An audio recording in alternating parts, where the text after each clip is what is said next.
I've recently found the perfect reason to get a gaming PC, and that is to learn CUDA programming. In this video, I kind of want to go over what you need to do if you want to create a simple image in CUDA. So this is the image that I've created inside of CUDA. Essentially, I just want to go over the high-level overview of how you would do something like this. CUDA programming is very similar to programming with C++, so you're going to see a lot of C++ terminology here, but there are some things that are very different, like this triple caret syntax. You've got grid sizes, block sizes, all these things. I do want to talk about them as well, but if I talked about every single topic in depth, it would be like a 1 hour long video. So instead of doing that, I just want to go over the high level overview. So let's get started. How do you actually create something like this with CUDA?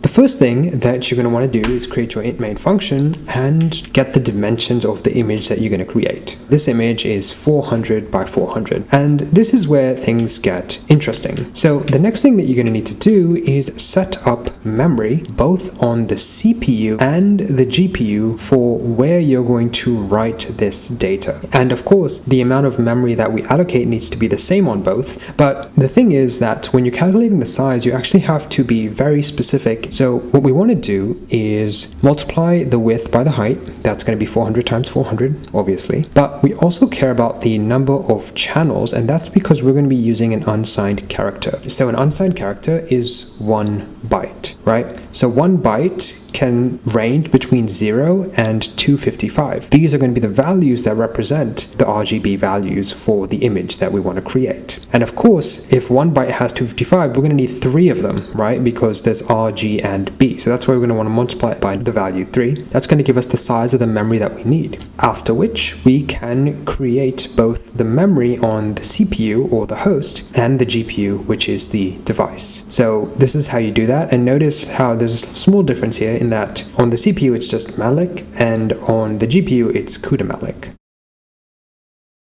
After that, we actually need to set up our GPU kernel code. And there's actually a lot of nuance that goes into how you construct this. At a high level, in this case, right, like say we've got an image of 400 by 400. We need to make sure that when we call the function that actually runs, called the kernel, we are constructing 400 times 400 threads. That's the core operation, is the thread. We can construct them in different ways. We can, if we wanted to, create a block size of 1 by 1, which is 1 thread per block, and then create a grid like the whole width and the whole height.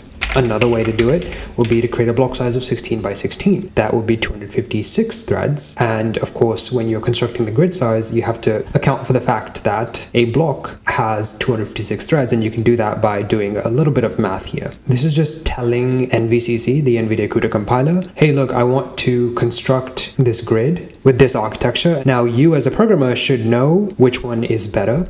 Now, at this moment in time, I actually don't know which one's better. I don't know why you would use something like 16 by 16 instead of 1 by 1. I'm just not sure because I haven't learned it. But point is, you can specify in different ways. You just have to make sure that the total number of threads that are running is greater than or equal to, in this case, the number of pixels that need to be colored. And once you have that, you can call your create gradient kernel function, which takes in the grid size and the block size like so. We'll get back to what this function is doing inside later. The other thing that we're going to want to do after we've done that is wait to synchronize, because when you write code on the CPU and send it to the CPU can just keep going. But we want to ensure that we essentially await for this function to be completed so that we can copy the data from the GPU back to the CPU using CUDA memcopy device to host. So the device is the GPU and the host is the CPU. And we're passing in the H, which is the H output, and D, which is the device output. This is going to essentially just copy the data from whatever's in the GPU onto the CPU. The last thing we're going to want to do is write this to a canvas or ppm file. So this is just straight up C++ code, which is creating a file. P6, I think, basically says the format of the file. You've got the width, the height, you've got 255, which is the maximum color that it can be between 0 and 255. And then you're just copying the rest of the data, and then you're closing the file. And of course, the last thing that you're going to do is free the CUDA memory as well as the CPU memory. And of course, we skipped over this, so let's go over what's going on inside of this function. We've again got some special CUDA code. Now, the first thing you're going to notice is that's underscored global. Basically, this allows the NVIDIA CUDA compiler to know that this is a function that's going to run the GPU. And because it knows that, it's actually going to insert these values called block index, block dimension, thread index, so on and so forth. And don't worry too much about what these are. Essentially, we're just calculating the XY coordinates of the image. And of course, you're also going to want to return early. And there's a specific reason for this, which again, I should probably explain in a separate video. But the point is, you're probably going to want to ensure that you don't overshoot.